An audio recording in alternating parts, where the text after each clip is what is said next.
Me mandaram uma matéria aqui que saiu na BBC e no G1. Mas como o artigo ele é longo, eu tirei algumas partes aqui que não são tão importantes para avaliação e deixei o tema principal, eu deixei intacto, e o que eu achei que não era relevante para agora, eu tirei, até para não tornar o assunto muito longo. Então, meus caros, não subestimem o poder do feminismo em tentar achar uma saída quando as coisas começam a dar errado e quando pessoas começam a questioná-lo. Reparem que nos últimos anos já há uma tendência do sistema começar a querer moldar o feminismo como algo que veio em benefício e, se há ainda alguns problemas, adivinhe quem que é o culpado dos problemas? Os homens. Quando, na verdade, é culpa unicamente do feminismo. Eu já trouxe vídeo aqui até dizendo de um estudo de uma feminista de universidade dizendo que a taxa de fertilidade está caindo por culpa dos homens. E isso mesmo, incrivelmente, ela conseguiu sair com esse estudo. Quer dizer, tirando o feminismo, a culpa do feminismo e das mulheres que abraçaram a ideologia, tirando a culpa delas. Então, o feminismo, como eu sempre disse aqui, é uma ideologia anti-homem. É uma ideologia que ela veio para eximir as mulheres de qualquer culpabilidade e jogar nas costas dos homens. Quando dá certo, o feminismo ganhou. Quando dá errado, é porque os homens estão barrando a, a grande glória da ideologia feminista. Pois agora saíram com mais uma aqui, ó. As mulheres agora não estão mais hipergâmicas. As mulheres estão com uma tendência hipogâmica. Que tal essa? Matéria começa assim, ó. Quanto mais mulheres sobem na vida, casar para baixo vira a única saída?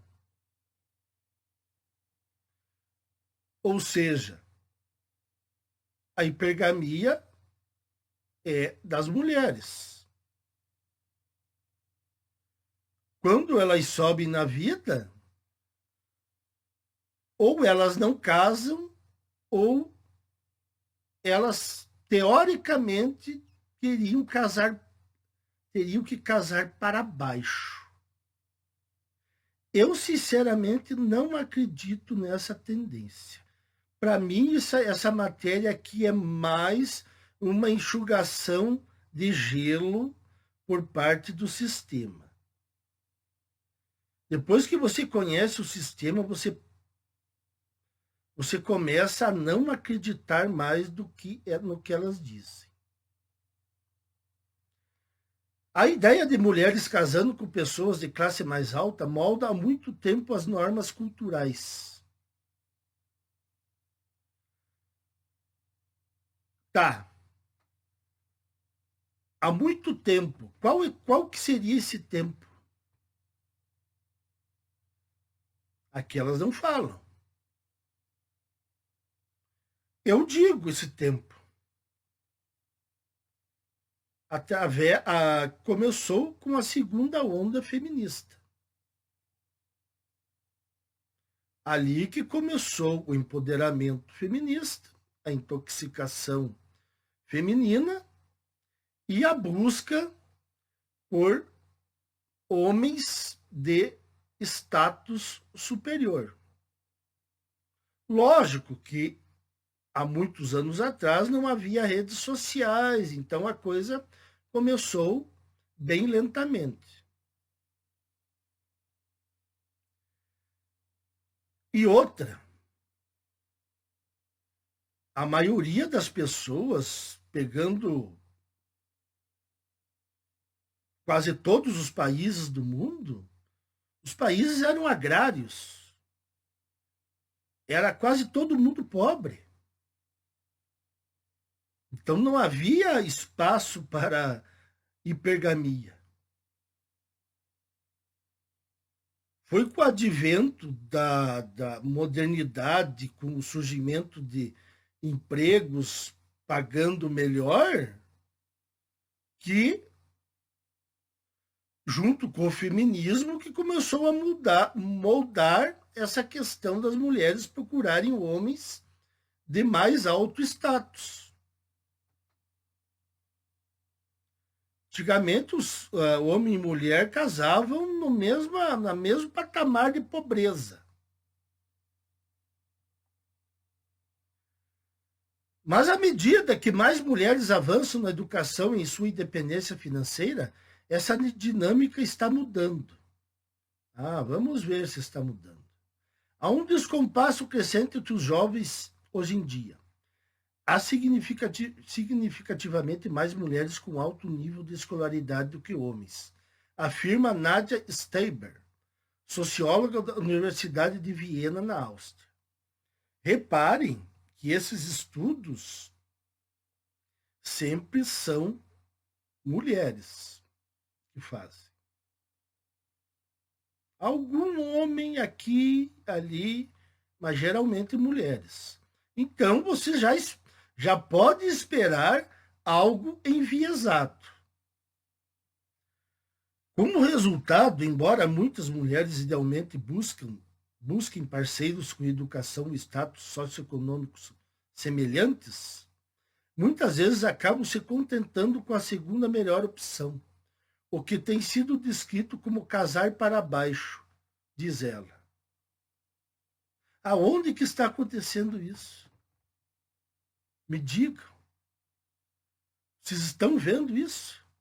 Nós estamos vendo o contrário. A hipergamia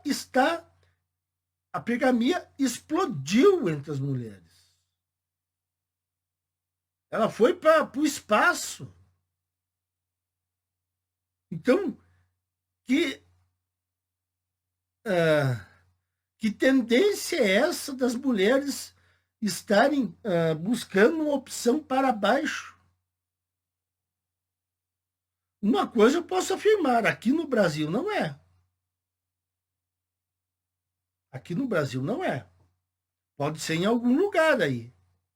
Aqui no Brasil, isso não existe. Hipogamia se refere à prática de casar ou formar uma parceria romântica com alguém de classe social, econômica ou educacional inferior. Tradicionalmente, o oposto, hipergamia, tem sido mais comum e socialmente aceito para as mulheres. Socialmente aceito porque as mulheres buscam isso. As mulheres sempre buscam homens com status superior, principalmente para relacionamento duradouro. Tirando aquela velha discussão que nós já tivemos aqui, de quando elas são jovens que apenas querem curtir a vida. Mas se é para relacionamento duradouro, o homem precisa ter um status superior. Eu tenho vídeo aqui dizendo que mulheres preferem ter relacionamentos com homens que ganhem pelo menos de 2 vezes a 3 vezes para mais do que elas. Então, eu não vejo essa tendência das mulheres casando com os homens da classe mais baixa.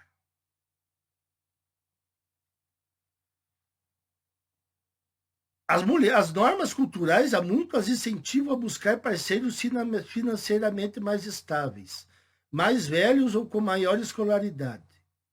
As normas culturais, vejam só, elas não tocam no nome feminismo. São normas culturais. Quem que colocou na cabeça das mulheres que elas são empoderadas e que elas podem tudo? E que elas merecem tudo que há de melhor no mundo? E que elas não podem aceitar qualquer homem? Feminismo. Não tem nada de norma cultural aqui. Historicamente, os meninos que tinham que trabalhar recebiam mais educação do que as meninas, que aprendiam as tarefas domésticas em casa com as mães. Explica Catherine Hacking. Olha aí, ó, mais uma mulher, ó. Socióloga britânica, pesquisadora e professora da Civitas, um centro de estudos sediados em Londres. Uma grande diferença de idade e educação entre os cônjuges permitiu o florescimento do patriarcado. Olha só, já veio a teoria do patriarcado no meio. Estava demorando, né? Estava demorando, né? Mas tinha que vir, né? A igualdade educacional entre homens e mulheres é uma característica das sociedades modernas e ricas, afirma.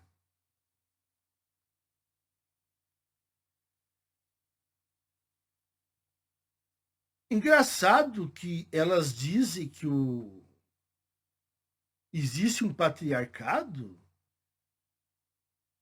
mas ao mesmo tempo o que se vê é só medidas e leis criadas a favor das mulheres. Então eu não entendo como é que poderia haver um patriarcado.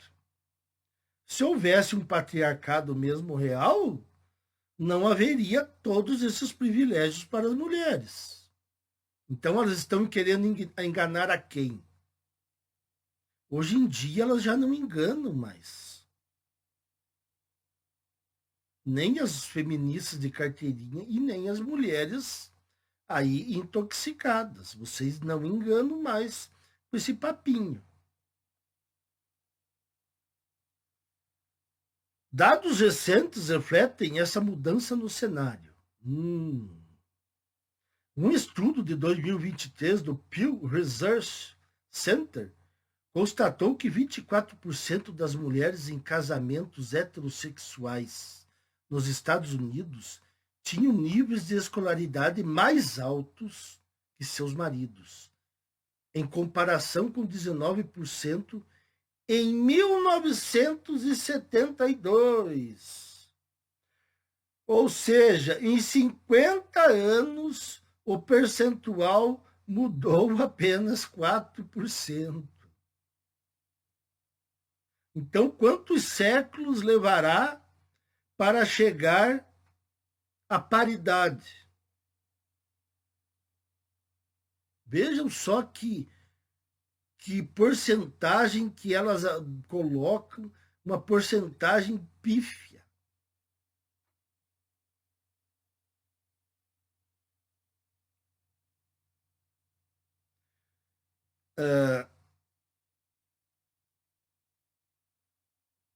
Então, para chegar a uma igualdade, levaria séculos.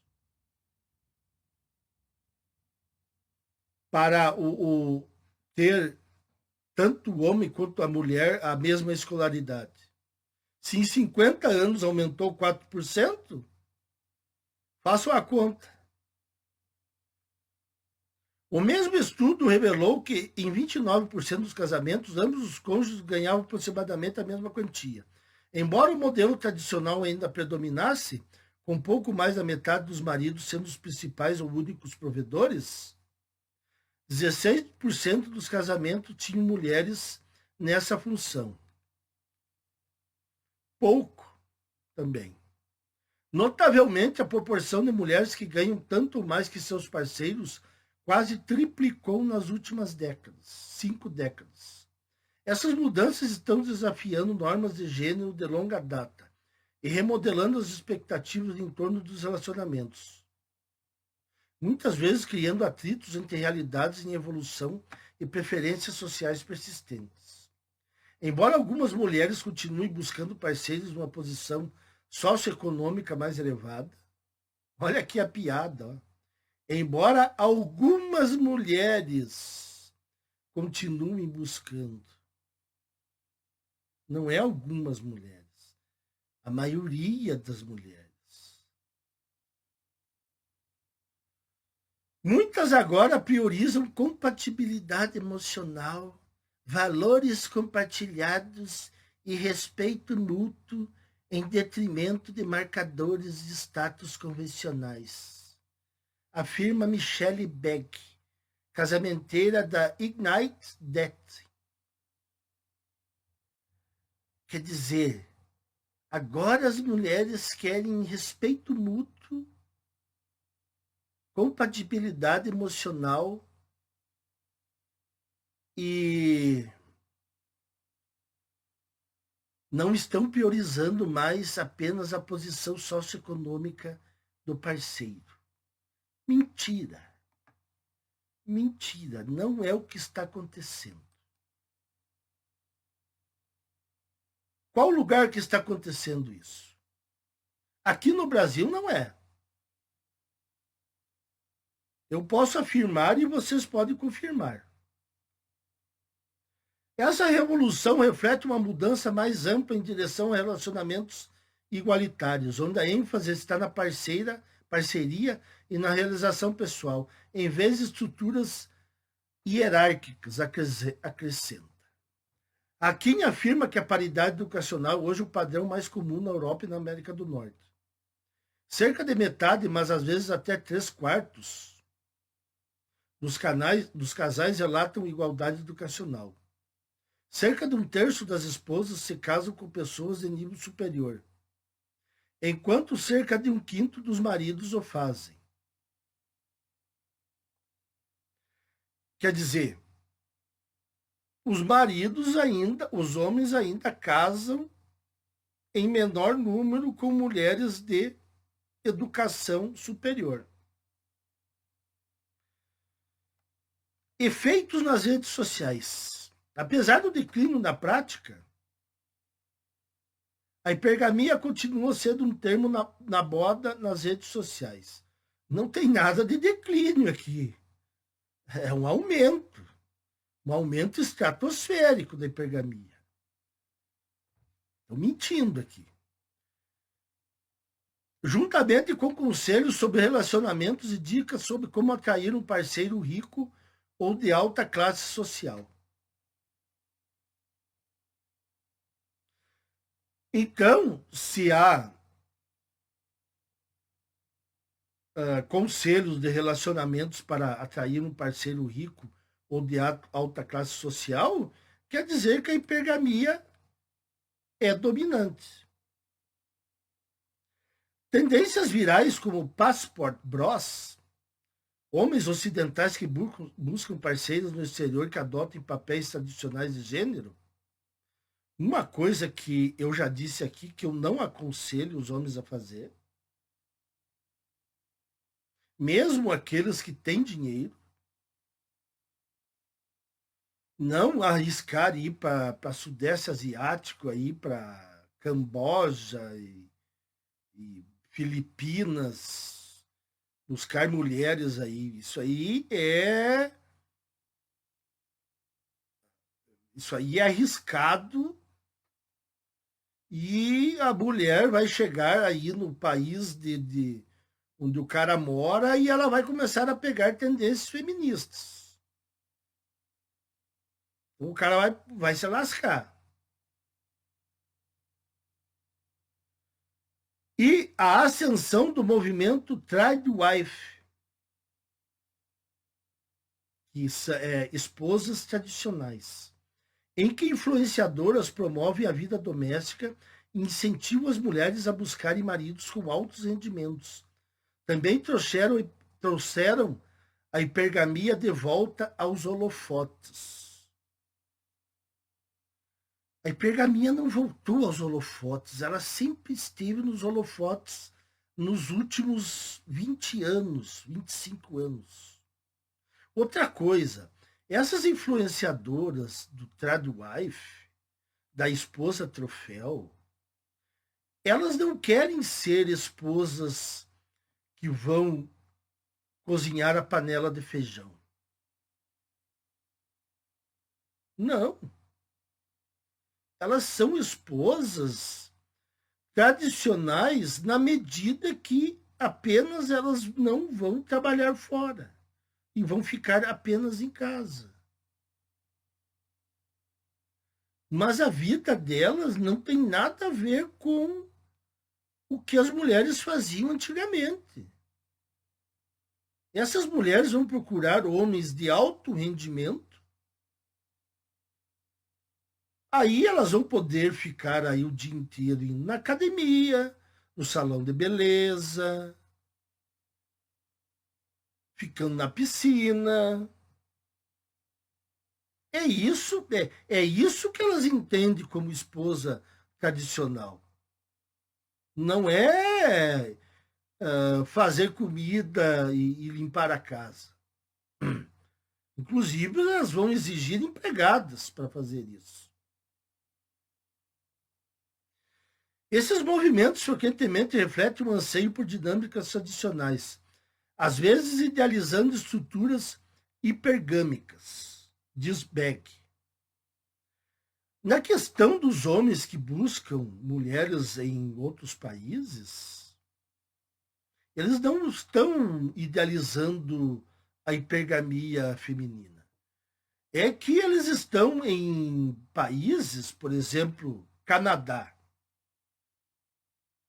O Canadá é um país apodrecido em termos de relacionamento. Então, de repente, um cara canadense vai tentar buscar uma mulher que não esteja tão radioativa de feminismo quanto as mulheres canadenses. É uma esperança que ele tem. Eu não aconselho, mas não é que o cara queira idealizar uma estrutura hipergâmica das mulheres. O cara não está interessado nisso. Mas Stemper é cético em relação ao renascimento moderno dos papéis de gênero ao estilo dos anos 1950. Os caras também não querem o renascimento dos papéis de gênero, porque eles não querem salvar a sociedade. Eles estão apenas pensando de maneira individual. Não estão pensando da maneira coletiva. Que muitas vezes posiciona a hipergamia não apenas como aceitável, mas como algo aspiracional. De novo, esses homens não estão pensando em hipergamia. Justamente eles estão evitando a hipergamia estratosférica das mulheres de seus países. Então vocês vejam como elas conseguem embaralhar o que é verdade ou não. Isso pode ser algo que acontece no pequeno nicho de influenciadores nas redes sociais, mas não é exatamente para onde as tendências demográficas apontam. Eu também, além de não aconselhar, eu acho que não é algo que vai se tornar tendência de homens buscarem mulheres em outros países.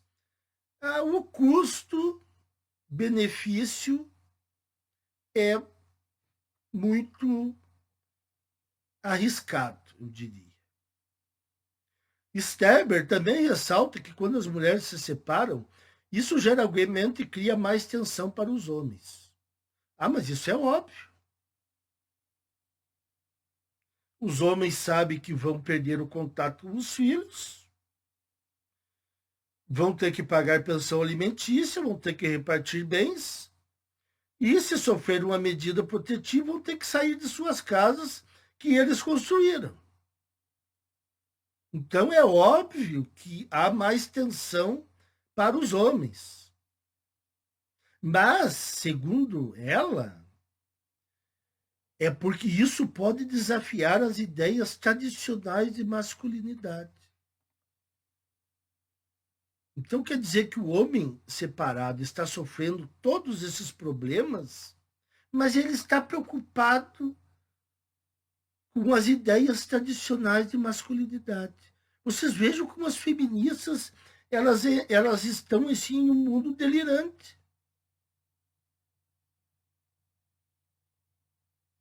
A questão não é tanto sobre as mulheres aceitarem menos, mas sim sobre os seus homens conseguem lidar com a parceira mais educada ou bem-sucedida.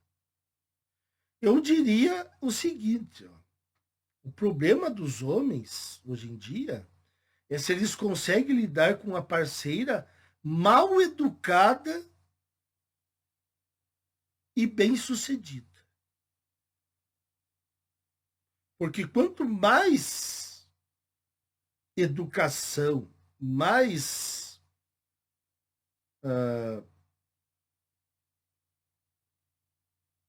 educação, né, em termos de se formar em uma área e ser bem sucedida nessa área, mais mal educada e tóxica ela vai ser.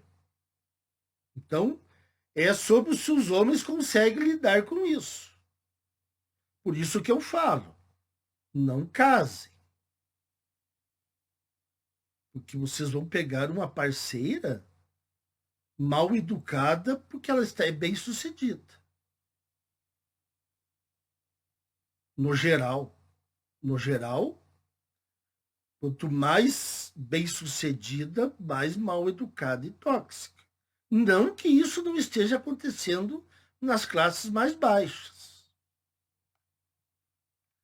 Alguns sociólogos também argumentam que, à medida que os níveis de educação feminina aumentam, as estruturas sociais sutilmente trabalham para manter os papéis tradicionais de gênero. Seja por meio de mecanismos como disparidades salariais, colocação em trabalhos de meio período, ou por normas laborais que dificultam o equilíbrio entre carreira e maternidade. Mas que coisa! Tudo que os governos fazem é aumentar os benefícios para as mulheres. São cotas, são incentivos fiscais para as empresas contratar mulheres. Não há disparidade salarial, porque se houver disparidade salarial, a Justiça do Trabalho entra em ação.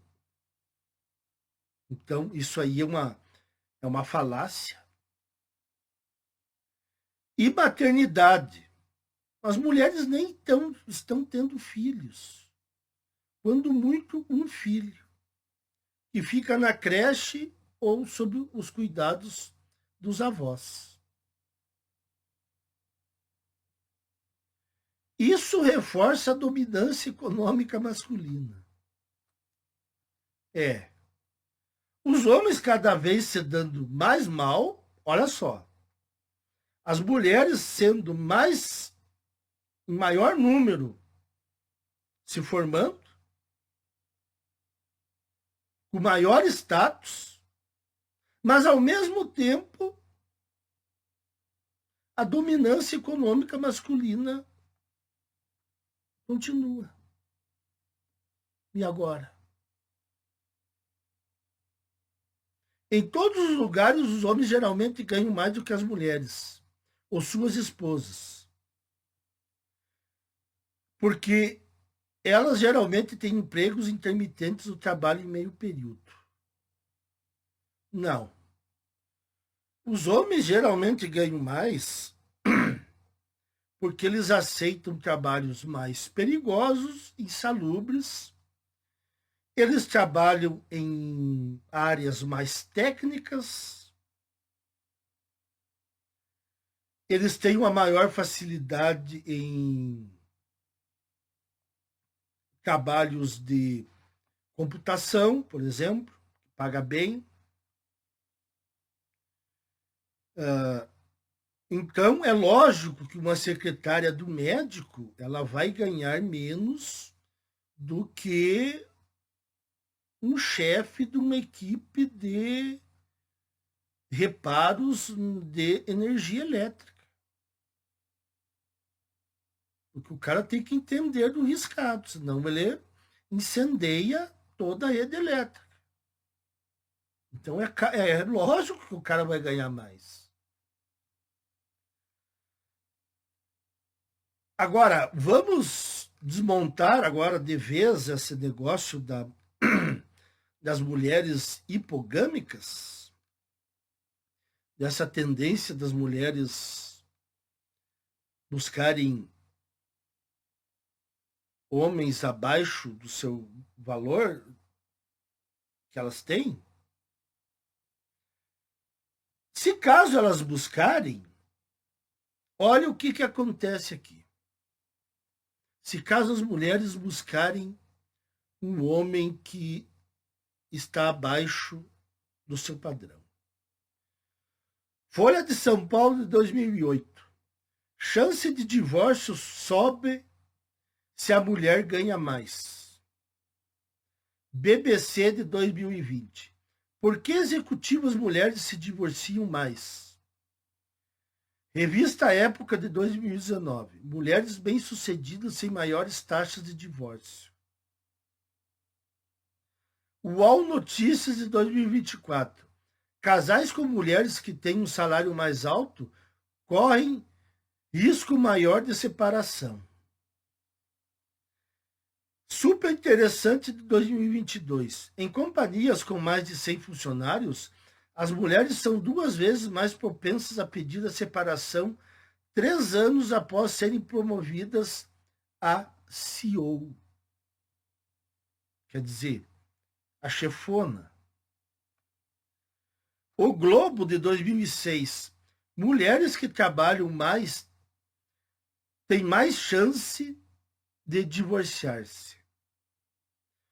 Folha de São Paulo de 2012. Mulher com nível superior fica mais solteira que o homem. Está aí. Para mim, essa matéria aqui é mais uma tentativa pífia de tirar um pouco da culpa do feminismo e das mulheres que abraçaram essa ideologia. Mas os estudos aí, as notícias comprovam que, caso elas venham a casar, ou no decorrer do casamento elas ascendam na carreira mais do que o homem, a separação vem loguinho.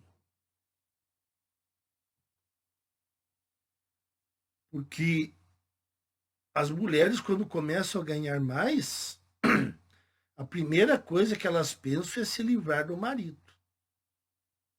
Diferente do homem, que começa a ganhar mais e continua casado. Então era isso aí, meus caros.